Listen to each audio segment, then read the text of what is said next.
Assalamualaikum warahmatullahi wabarakatuh.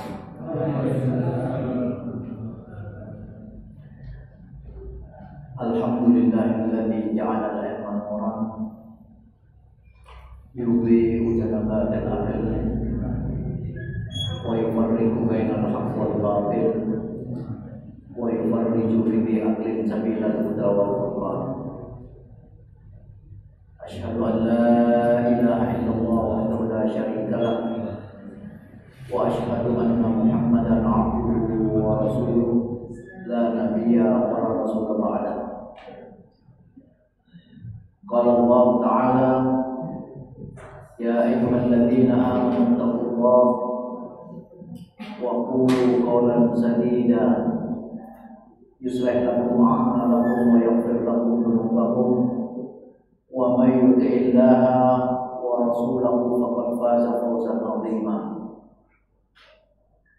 Wa qala asdaqul qa'ilin ya ayyuhalladzina amanu taqullaha haqqa tuqatih wa la tamutunna illa wa antum muslimun. Fa inna asdaqal hadits kitabullah wa khairal hadi hadi Muhammadin sallallahu alaihi wasallam wa syarrul umuri muhdatsatuha wa kullu muhdatsatin bid'ah wa kullu bid'atin dhalalah wa kullu dhalalatin finnar. Ma'asyiral muslimin wal muslimat, assalamualaikum warahmatullahi wabarakatuh.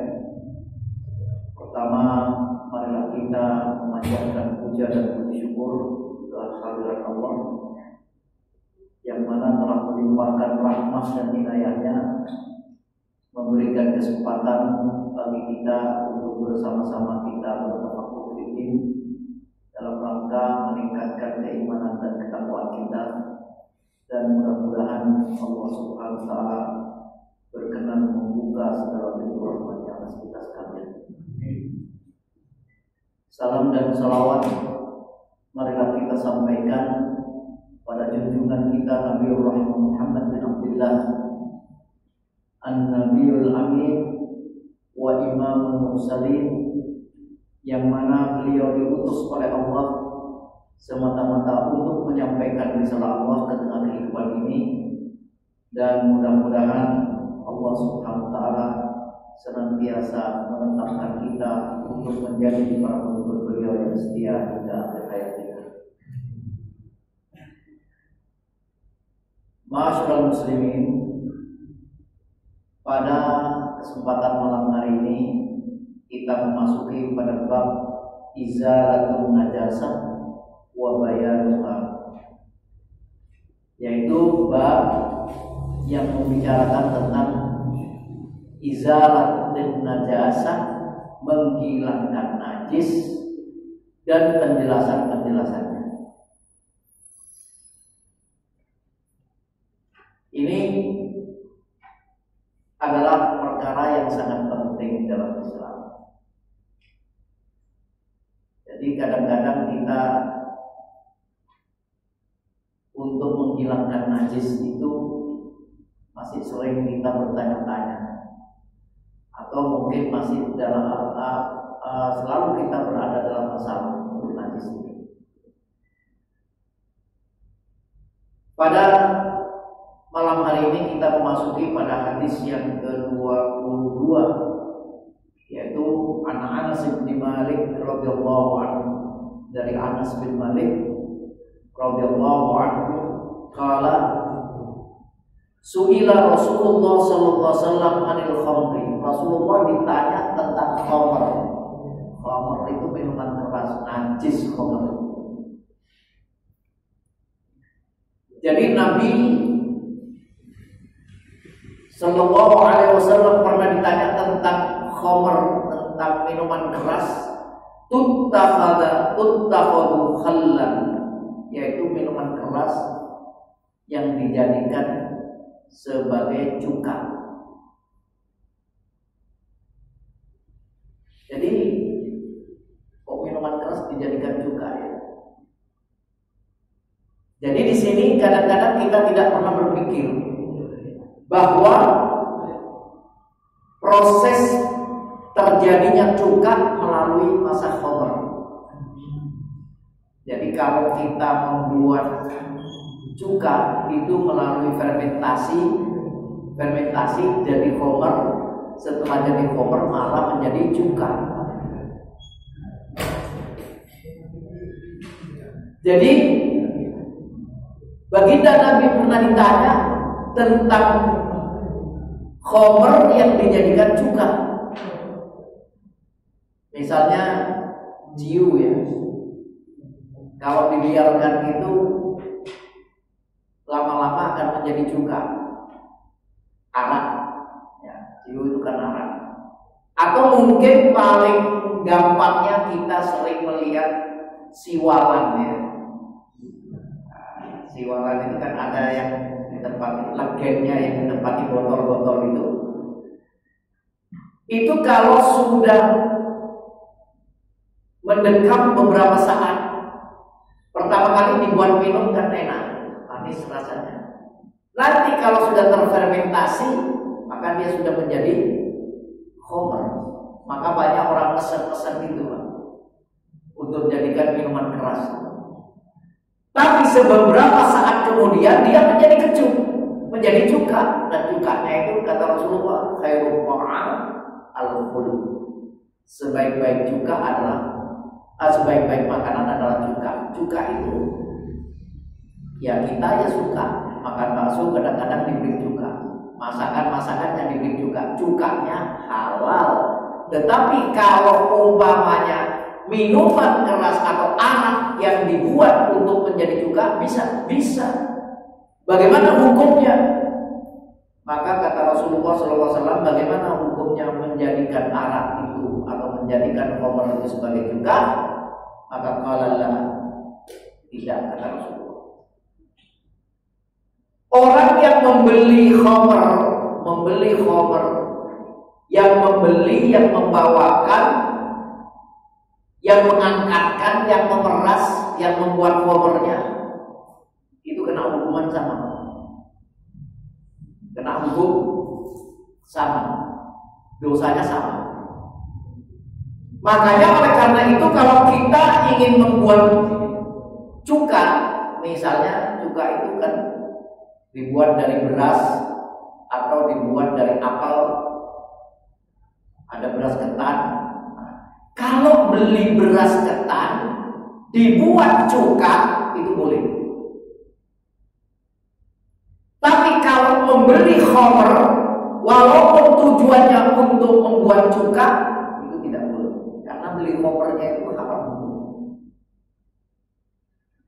Nah, di dalam penjelasan ini dikatakan bahwa dari mazhab Imam Syafi'i dan Imam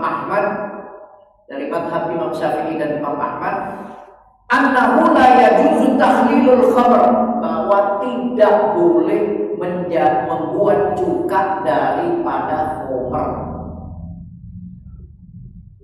Kalau beli beras dibuat cuka boleh, walaupun nanti beras difermentasi, beras ketan itu difermentasi, nanti lama-lama menjadi khamr, yang menjadi jiu itu. Tapi kalau dibiarkan dia akan menjadi cuka. Itu belinya beras ketan dibuat cuka boleh. Tapi kalau membeli khamr dibuat cuka tidak boleh, karena hukum membeli khamrnya itu sudah haram, dosa. Maka takhlilul khamr haram. Membuat cuka dari khamr itu haram hukumnya. Wala tadkhul bit takhlil, dan tidak akan menjadi suci khamr itu gara-gara dijadikan cuka. Wa qala Abu Hanifah takfur, tapi menurut Imam Abu Hanifah, umpamanya ada khamr di rumah kita, kemudian dia itu menjadi cuka, dikatakan dia ini sudah suci. Itu menurut Imam Abu Hanifah. Kemudian mu'anil Imam Malik, menurut Imam Malik dalam salah riwayat asahhuha an takhlil haram, bahwa menurut tiga pendapat itu bahwa menjadikan khamr sebagai cuka itu haram hukumnya. Kemudian falau halalaha asa wa taharat, walaupun dia itu akhirnya menjadi cukanya itu suci, tetapi membuatnya dari khamr itu tidak boleh. Kan sama aja kelihatannya. Beli beras dibuat cuka, jadi beras difermentasi, lama-lama menjadi arak atau menjadi khamr. Setelah menjadi khamr menjadi cuka. Itu kan sama, kelihatannya sama. Padahal kalau umpamanya beli khamrnya dibuat cuka, kan tinggal selangkah lagi dari khamr lalu menjadi cuka, selangkah. Tapi sudah menjadi hukum membeli khamr itu adalah haram. Membeli khamr adalah haram. Wa ajma'u ala annaha idza takalat bi nafsiha khallat tahrat. Tapi menurut banyak ulama, kalau umpamanya beras yang dibuat cuka terjadi dengan sendirinya, tidak diawali dengan khamr, dia beli beras terjadi sendirinya, jalan difermentasi menjadi fermentasi, kemudian setelah itu menjadi khamr, setelah itu menjadi cuka, itu dikatakan oleh banyak ulama maka cuka itu sudah menjadi suci. Dan kelihatannya sederhana. Nah, ini sebenarnya tidak sederhana. Nah, kalau umpamanya beli legen itu, ya diminum manis, kalau ditinggal berapa jam akan menjadi terfermentasi. Fermentasinya itu ditandai dengan apa? Keluarnya busa. Keluar busa. Kalau sudah keluar busa, baunya sengat, ini sudah khamr. Kemudian kalau dibiarkan sebentar lagi akan menjadi kecut, itu sudah cuka. Nah, saya pernah pada suatu ketika membuat sari kurma. Jadi kurma itu disangrai, terus ya dibuat sari kurma lah pokoknya. Namanya kurma ya. Tapi lama-lama kurma itu karena ditambah dengan air, kemudian setelah itu terjadilah fermentasi, mengeluarkan busa. Dan maksud istri saya itu kan, ini sari kurma. Ternyata setelah busanya keluar, tiba-tiba menjadi khamr ini. Kurma itu khamr yang terbaik terbuat dari kurma. Saya minum, nggak tahu kalau itu paham saya itu sari kurma, tapi begitu diminum fly. Naik sepeda motor itu seperti kalau kena angin tuh enak banget mukanya. Tapi puyeng ini kepala ini. Saya bilang, ini kok begini? Gak apa-apa itu sari kurma. Dan kita gak paham kalau itu adalah sudah masuk pada masa khamr. Maka kalau sudah seperti itu sudah tidak boleh walaupun dari kurma. Kemudian hadis ini dikeluarkan dari Imam Muslim wa Tirmidzi wa qala hasan sahih. Oh, hadisnya ini adalah hadis hasan sahih, baik dan sah.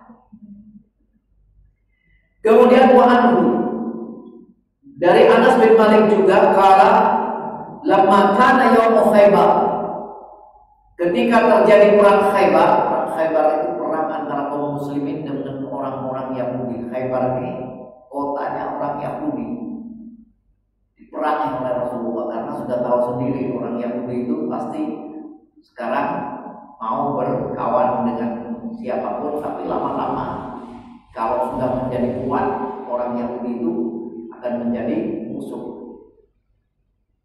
Nah, ketika terjadi perang Khaibar, maka amar Rasulullah SAW Abu Talha, maka Rasulullah SAW memerintahkan Abu Talha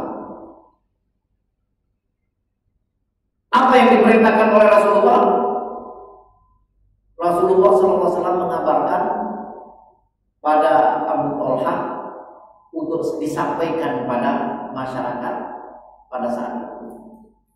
Fanada, lalu Abu Thalhah berseru. Apa yang diserukan oleh Abu Thalhah? Innallah wa rasulahu, sesungguhnya Allah dan Rasulnya yanhayanikum, melarang kalian semua humuril ahliyah, untuk makan daging keledai yang dipiara. Daging keledai itu yang apa namanya, keledai yang apa istilahnya, jinak gitu.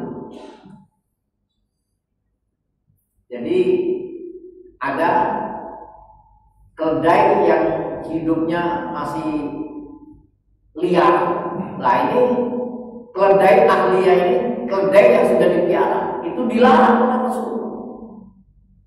Apakah yang sedemikian itu dilarang karena apa namanya? Karena banyak orang makan? Mungkin. Dilarang oleh Rasulullah. Kenapa kok daging keledai ahliyah, daging keledai jinak itu kok dilarang oleh Rasulullah? Fa innaha rijsun, karena daging keledai itu adalah rijsun. Rijsun itu kotor. Sesuatu yang kotor itu Islam tidak mau. Satu contoh Pak, lada gitu. Lada kotor.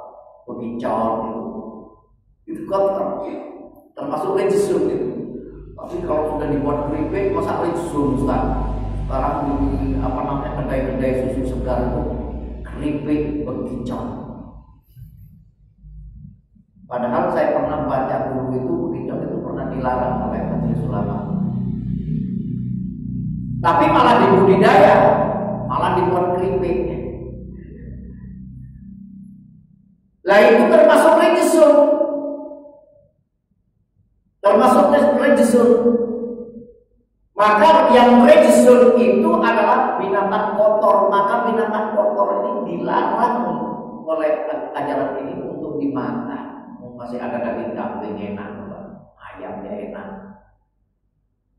belangka pada yang lain-lainnya. Tapi kalau di sini alhamdulillah masih sebatas itu. Tapi kalau seperti di Thailand, apa namanya, sate kalajengking,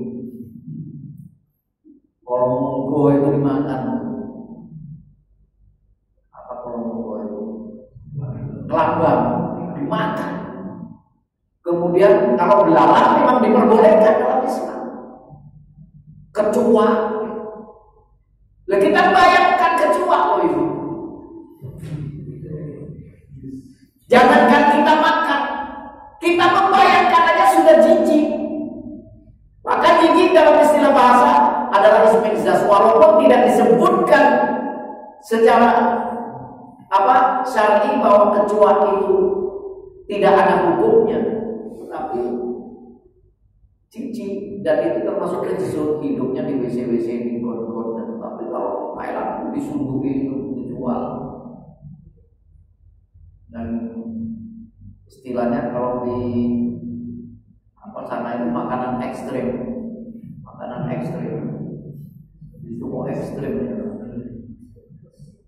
Kalau di Manado itu tikus, ular. Kalau kodok itu sudah biasa. Kalau lawar itu. Nah sekarang kalau tikus gimana usaha hukumnya? Dan ada orang yang menghalalkan tikus, padahal tikus itu termasuk min hayawanin fawasik, dari 5 binatang fasik yang boleh dibunuh dalam keadaan ihram dan dalam keadaan kita tahallul. Itu adalah diantaranya tikus, al-kalbul aqul, yaitu anjing yang apa namanya menggigit, kemudian ular, kemudian diantaranya burung gagak. Itu boleh dibunuh dalam keadaan ihram. Termasuk khamsun minal fawasik, nanti di sini juga ada. Jadi khamsun minal fawasik ada 5 binatang fasik. Bukan, tapi tidak disebutkan kalau itu halal. Ya memang tidak disebutkan, tapi kalau sudah disebutkan fawasik, binatang fawasik, maka kita makannya juga pun menjadi perhitungan. Jadi perhitungan. Kembali lagi kepada keledai yang jinah itu, maka kata Rasulullah fa'innaha rijsun, maka itu termasuk barang kotor. Barang kotor. Makanya Allah Subhanahu wa taala senantiasa menyatakan di dalam salah satu ayatnya, falyanzuril insan ila ta'ami.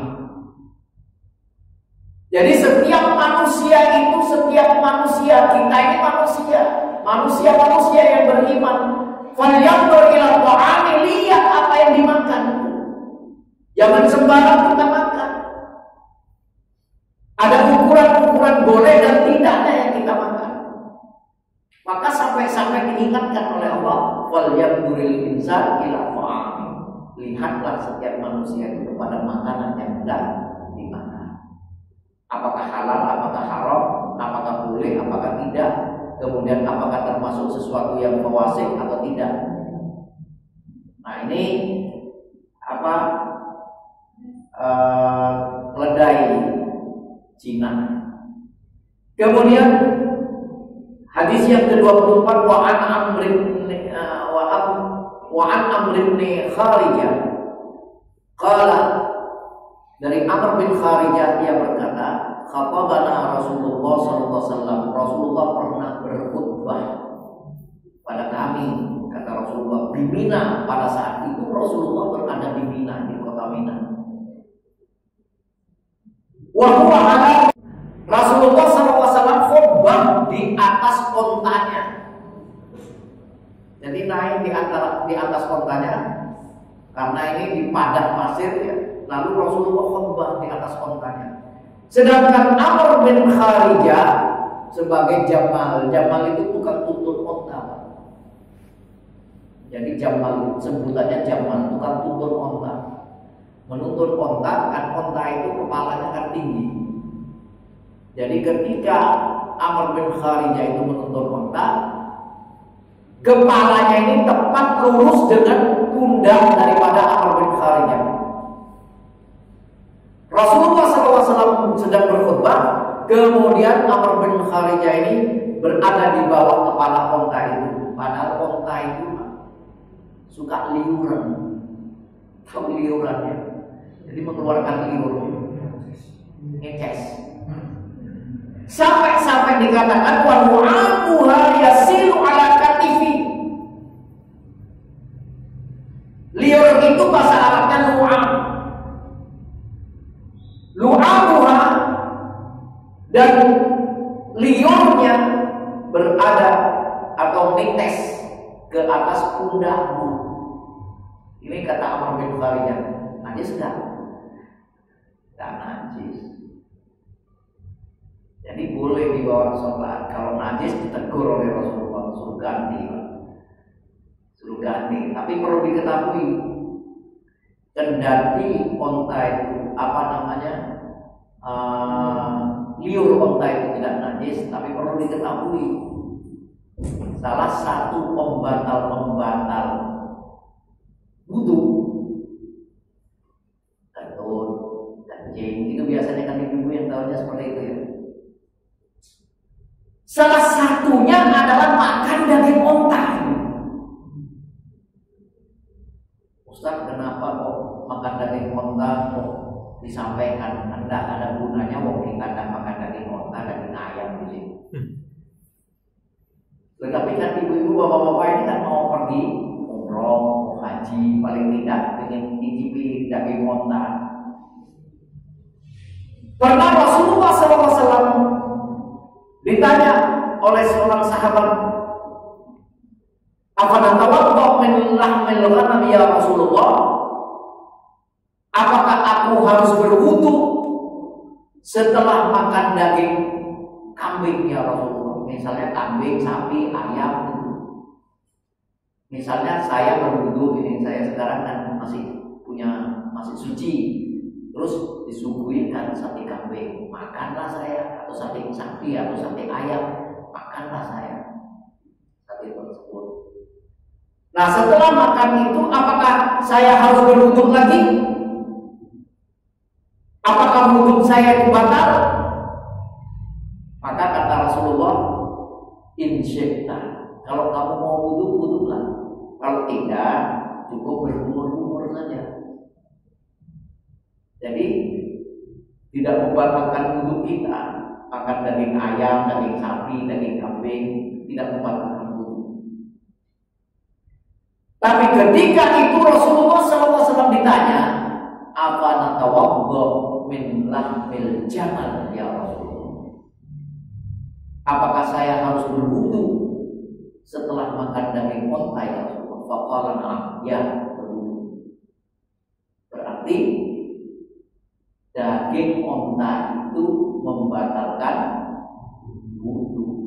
Makanya perlu diketahui ibu bapak-bapak sekalian. Karena kalau kita itu biasanya orang-orang Indonesia itu katrok, pengen tahu. Pergi ke Saudi, ke Mekah, wah ada misalnya ada makanan di pasar itu, wah ini daging unta, pengen tahu rasanya daging unta, padahal ya sebenarnya sama aja.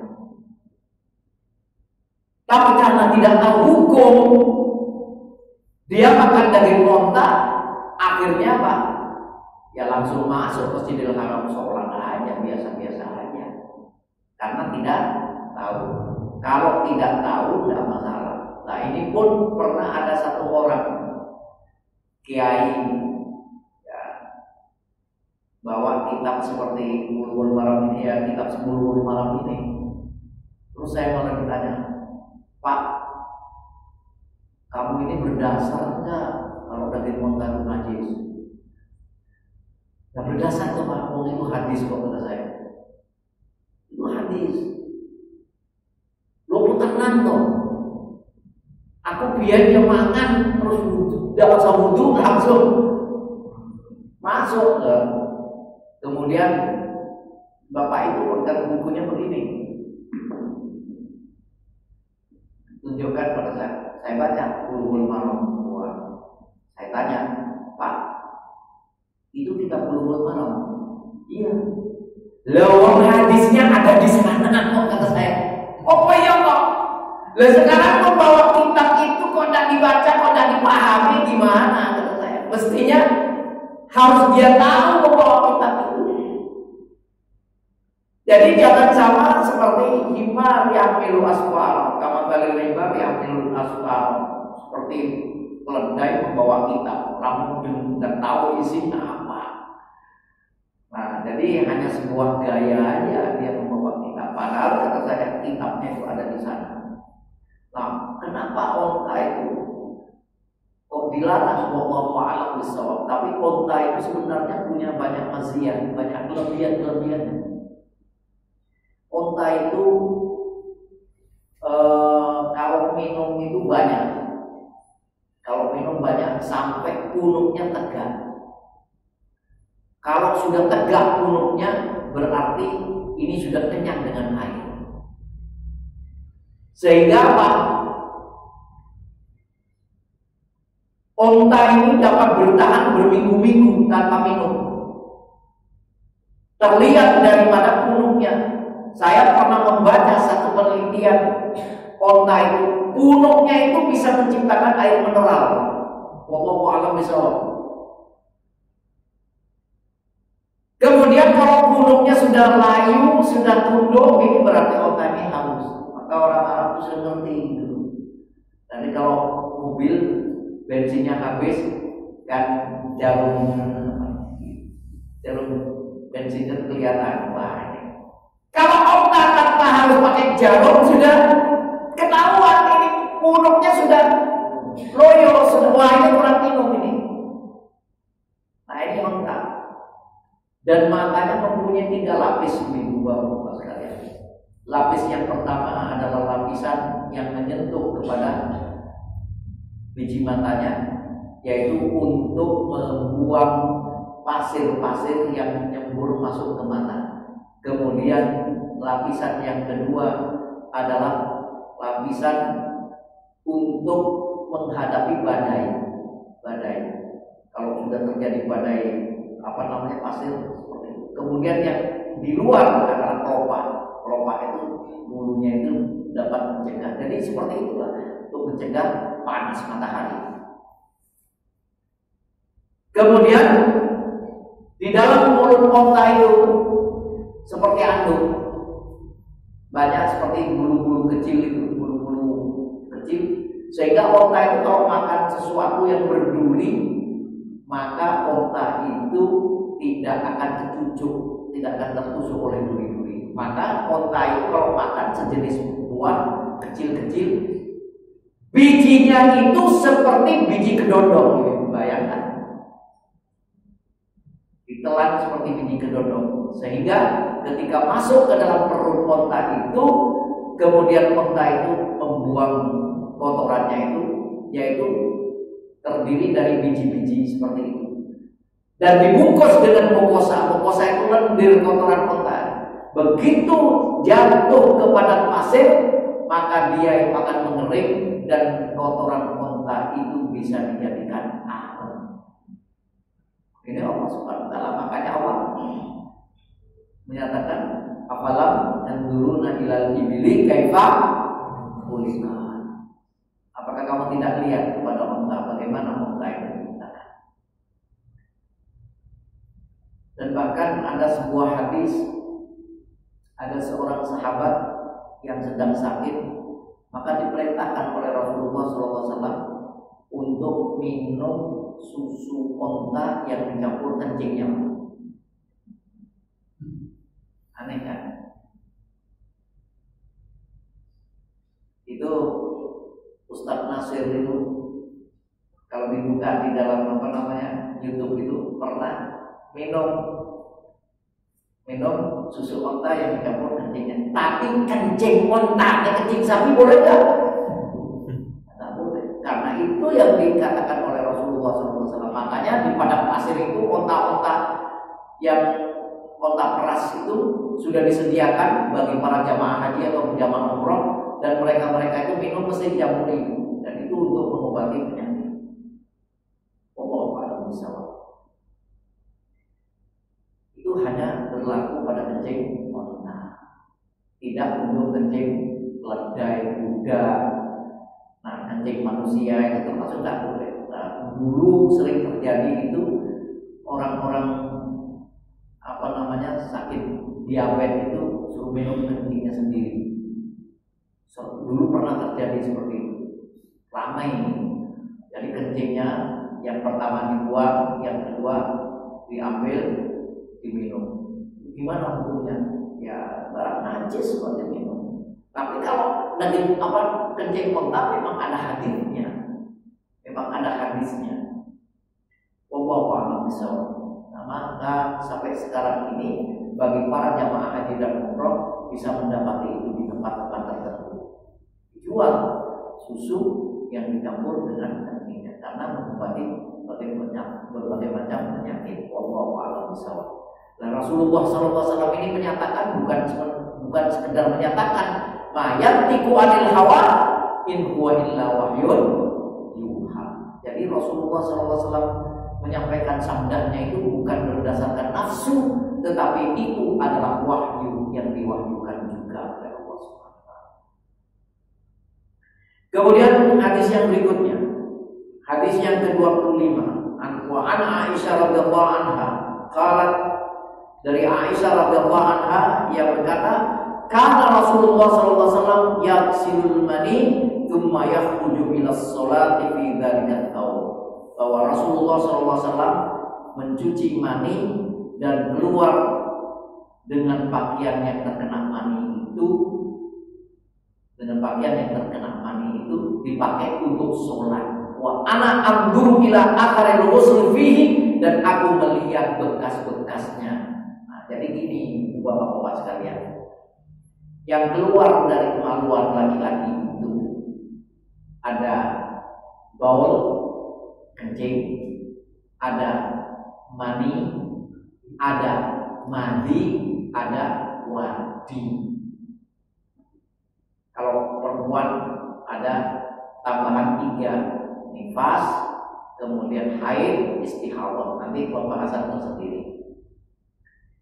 Sementara kalau bawang jelas, kencing itu jelas najis.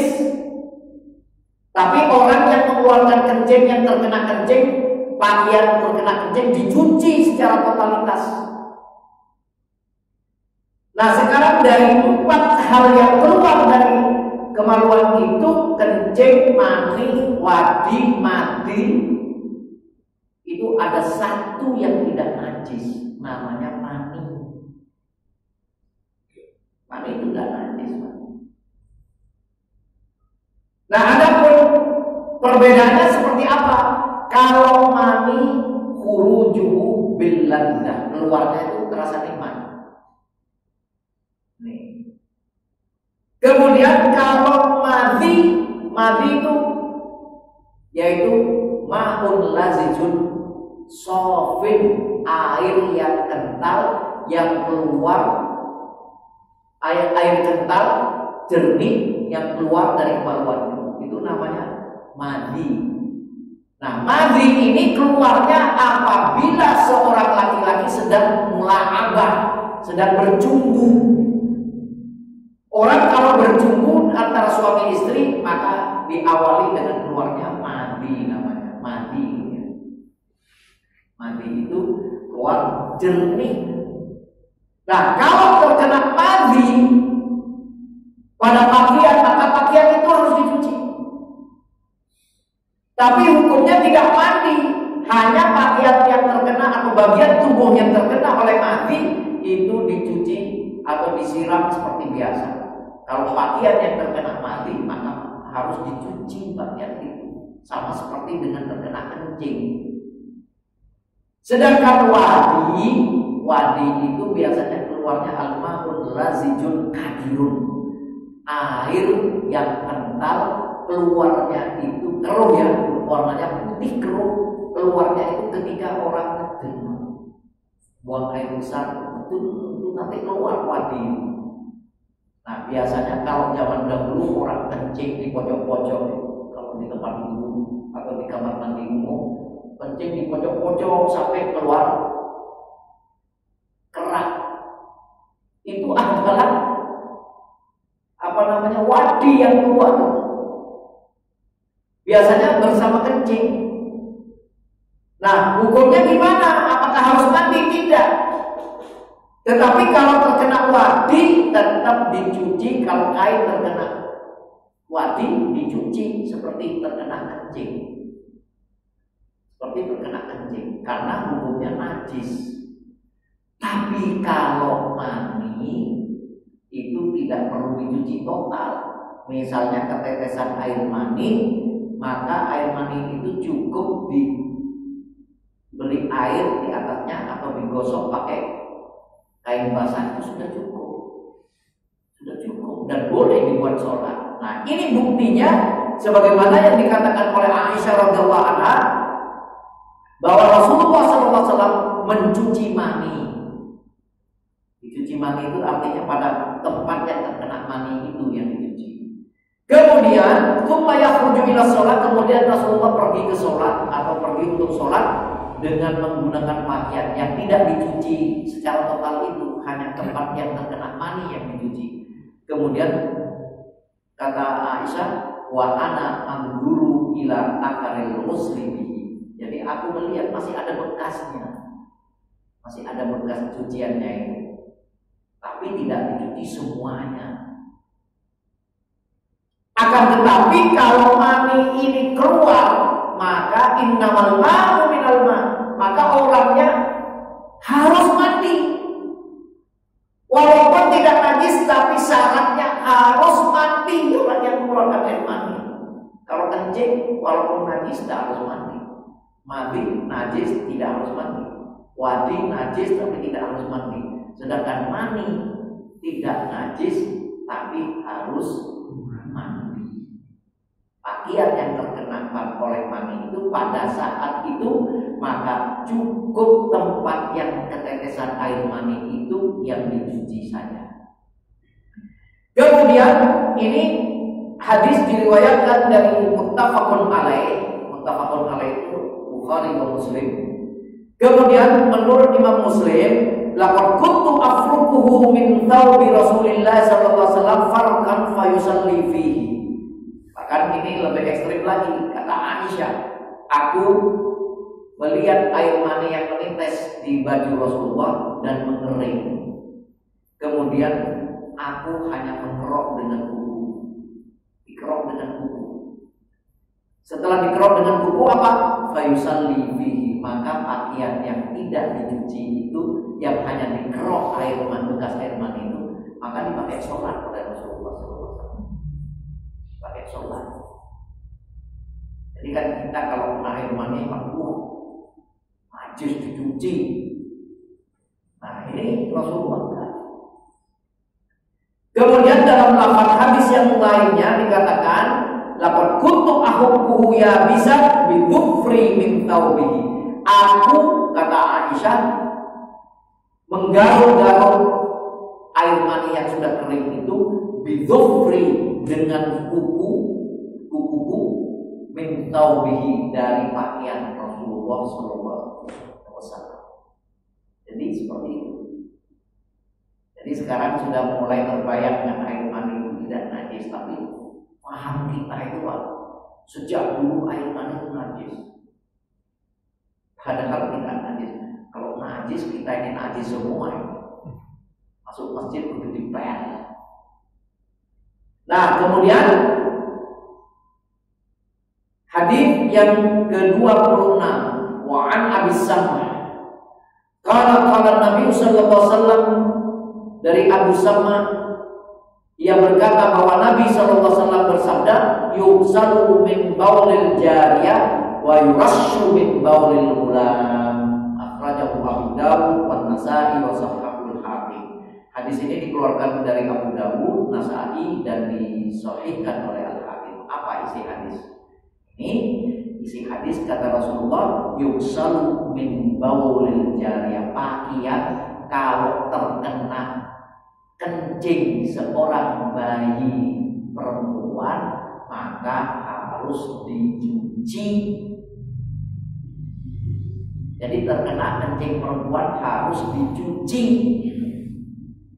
Tapi kalau terkena kencing anak laki-laki atau bayi laki-laki, wa yurassu min baulil ulam, kata Rasulullah, cukup dipercikan air, digosok dengan kain, cukup. Itu untuk kencing anak bayi laki-laki. Saya dulu bertanya, kenapa ya? Ibu-ibu tahu jawabannya kenapa? Bapak-bapak mungkin tahu jawabannya kenapa. Ya pokoknya ya mono jawabannya. Tapi pernah terjadi suatu ketika ada anak bayi yang kencing.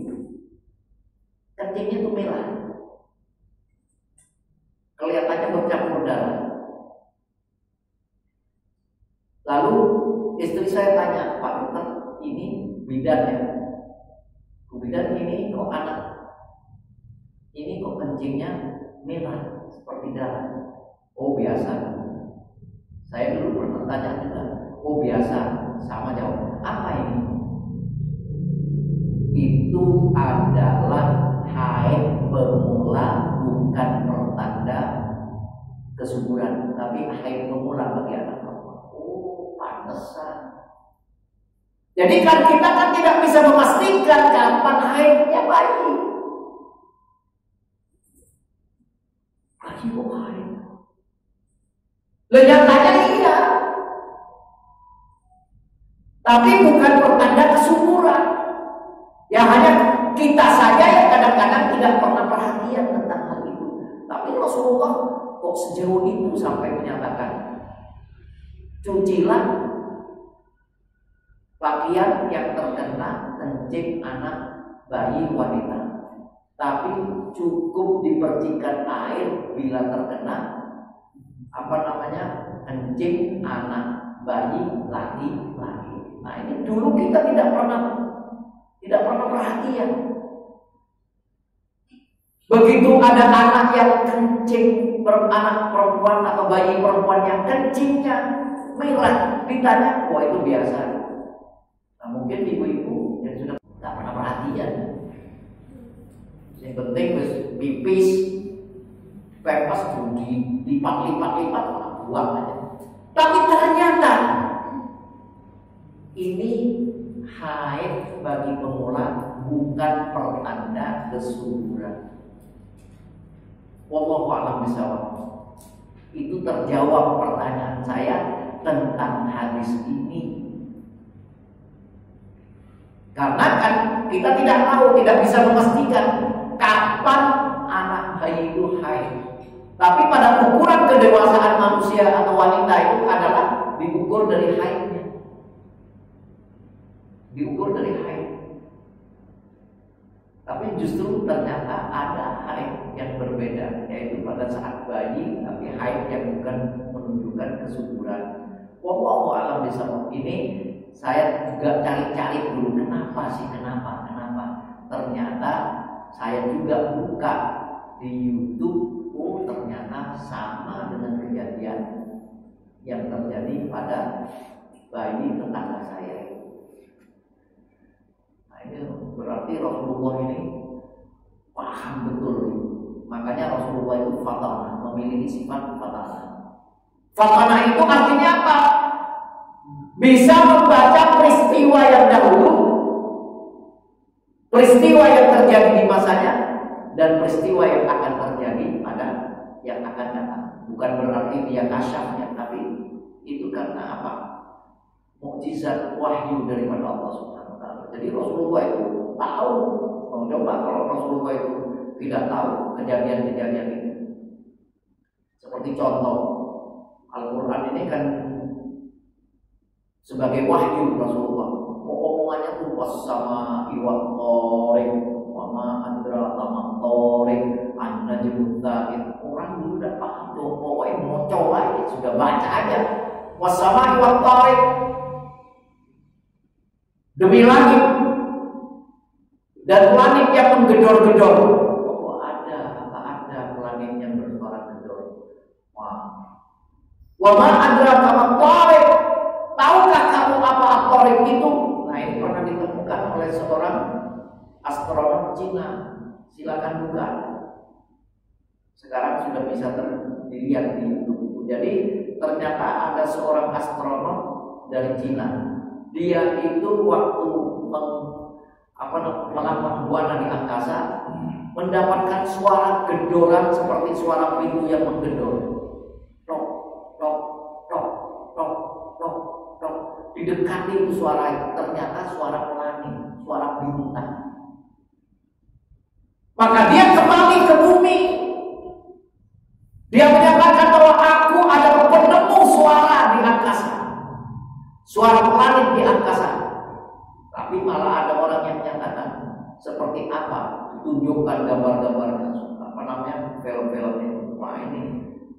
Padahal kata Rasulullah di dalam ayat Rasulullah membacakan was-sama wat-tariq, demi langit dan at-tariq. Tariq itu artinya toroko, itu artinya menggedor.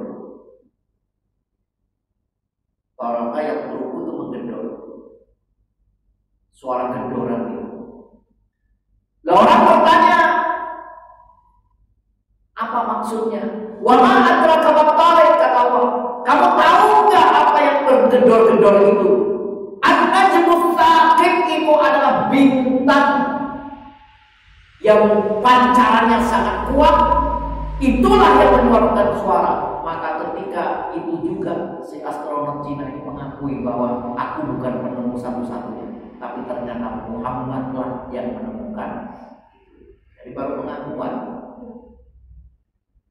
Jadi maka Rasulullah SAW itu membaca kejadian yang belum terjadi, yaitu seperti itu. Tapi itu semuanya adalah wahyu. Karena apa yang diucapkan oleh Rasulullah SAW mayatiku anil hawa, bahwa Rasulullah SAW itu tidaklah berbicara berdasarkan nafsu.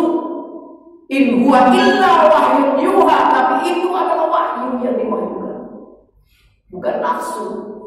Jadi kalau kita ini layak puluh ahadukum misalnya, janganlah seorang di antara kamu makan bisimalihi dengan tangan kirinya. Fa inna syaitan ya'kulu wa yashrabu bisimalihi, karena setan itu makan dan minum dengan tangan kirinya. Nah itu walaupun sederhana ucapan ini, tapi itu bukanlah sekedar ucapan Rasul yang berdasarkan hawa nafsu, melainkan itu adalah wahyu yang diwahyukan. Jadi pada hakikatnya hadis itu adalah wahyu. Adalah wahyu.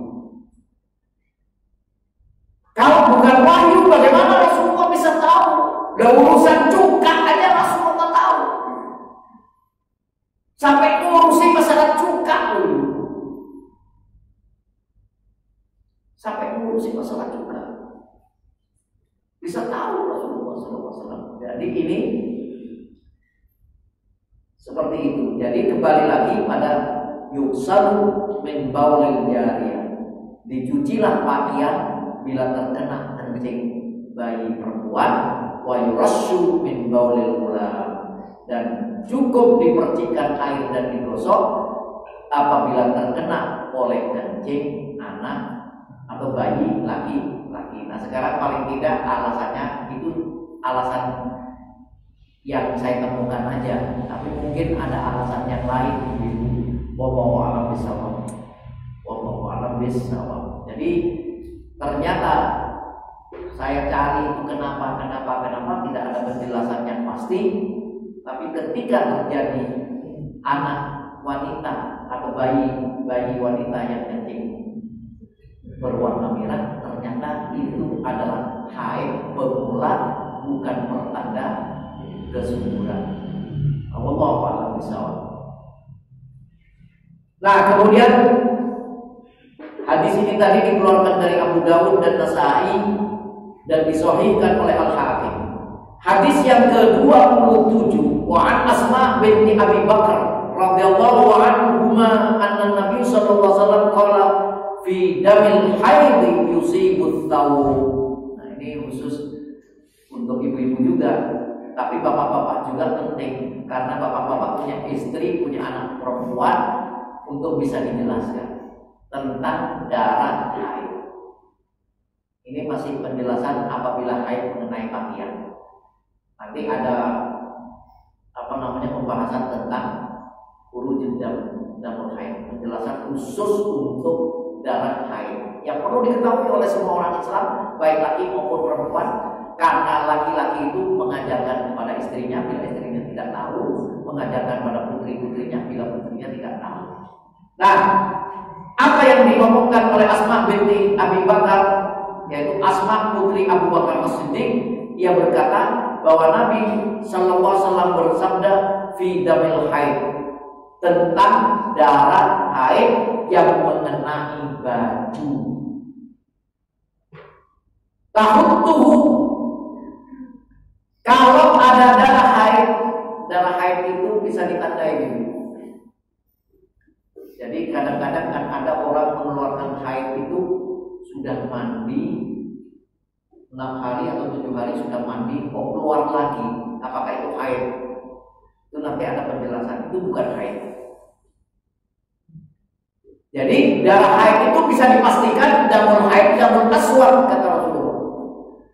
Darah haid itu adalah darah yang sangat hitam, menghitam darah haid. Tapi kalau keluarnya segar, menetes segar, itu bukan darah haid, tapi istihal, darah istihal.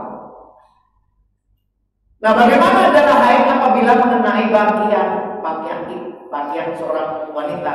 Tahut tubuh itu artinya dalam istilah bahasa Arab itu adalah tahut dikerok dulu sebelum dicuci. Jadi kalau mengering dikerok dulu. Boleh pakai kuku, boleh pakai apa, barang-barang yang keras untuk dikerok dulu. Kemudian summa takrusuhu, lalu disiram bilma dengan air, lalu disiram dengan air atau diperciki air. Jadi diperciki air, takrusuhu diperciki air. Nah, kemudian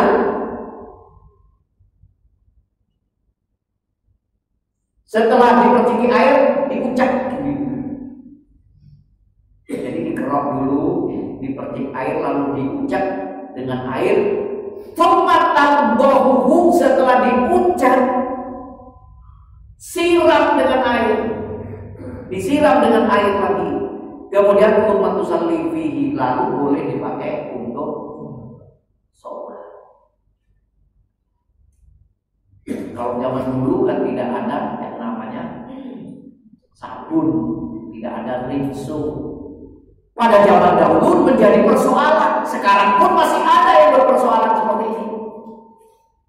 Nah, kadang-kadang kita bertanya bekasnya gimana kalau masih ada bekasnya. Intinya kalau sudah dikerok dengan kuku, tumetak suhu, lalu diucap dengan air, lalu disiram. Kalau dulu masih ada namanya lerak, Pak. Lerak, tahu leraknya? Jadi dibuat untuk nyuci batik-batik itu, lerak.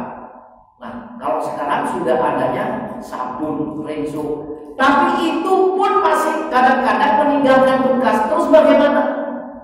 Ya, layak dulu agar. Maka di sini hadis yang berikutnya menyatakan, wa Abi Hurairah, dari Abu Hurairah radhiyallahu anhu, qala, berkatalah Rasulullah, qalat khawlah, berkatalah khawlah, ya Rasulullah, fa in lam yadhhabid dam, kalau darahnya sudah dikerok, diucap dengan air, disiram dengan air, tapi ternyata bekasnya itu belum juga hilang, ya Rasulullah, belum juga hilang.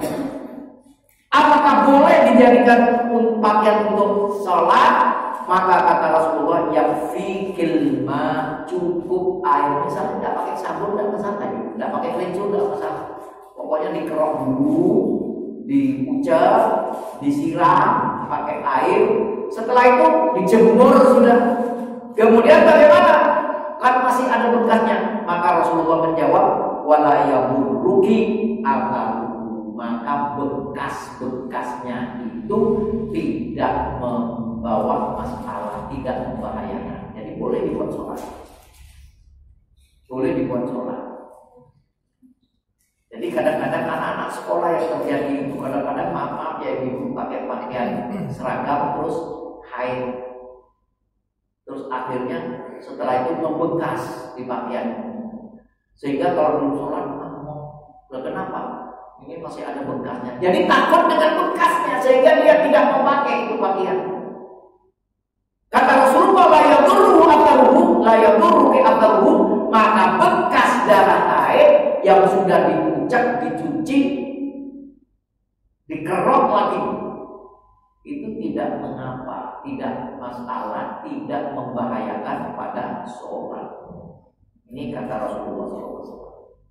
Jadi inilah ibu-ibu, bapak-bapak sekalian, sampai hadis ke-28 ini mudah-mudahan bisa dipahami sehingga kita nanti paling tidak lebih memahami apa yang kita anut sampai saat ini tentang Islam ini. Karena memang ini berkait semuanya. Misalnya tadi pertama kali adalah cuka, misalnya khomer dijadikan cuka. Kemudian yang kedua unta. Nah, ternyata unta itu membatalkan, dagingnya membatalkan wudu. Saya pergi ke Mekah mau umroh, ternyata makan daging unta. Walaupun makan biasanya dijual hati unta itu. Di Arafah itu banyak orang jual hati unta. Kemudian ada yang masak, ada yang mentah. Dimakan, najis, batal wudunya. Batal wudunya. Kemudian termasuk diantaranya memakan daging keledai Cina, itu termasuk rijsun. Kemudian yang keluar dari kehormatan kita yang najis adalah kencing, mani, wadi. Sedangkan air mani adalah tidak tidak najis. Nah, inilah yang dapat saya sampaikan. Kemudian yang berikutnya tadi kenapa sih kok kalau kena kencing anak bayi perempuan kok harus dicuci kalau laki-laki? Ya memang ini bukan jawaban pasti, tapi yang pasti bukan jawaban yang pasti, hanya kasuistik, kasusnya terjadi seperti ini. Ternyata menurut dokter bahwa itu adalah haid pemula, bukan menunjukkan sunnah. Ya sudah, jadi namanya haid itu kan najis gitu. Bahkan orang yang mengeluarkan haid tidak boleh sholat dan tidak boleh berpuasa. Wallahu a'lam bishawab. Mudah-mudahan yang sedikit ini dapat menjadi imbuhan pemahaman kita terhadap agama kita. Dan aku qouli hadza wa astaghfirullahaladzim wa lakum. Wassalamualaikum warahmatullahi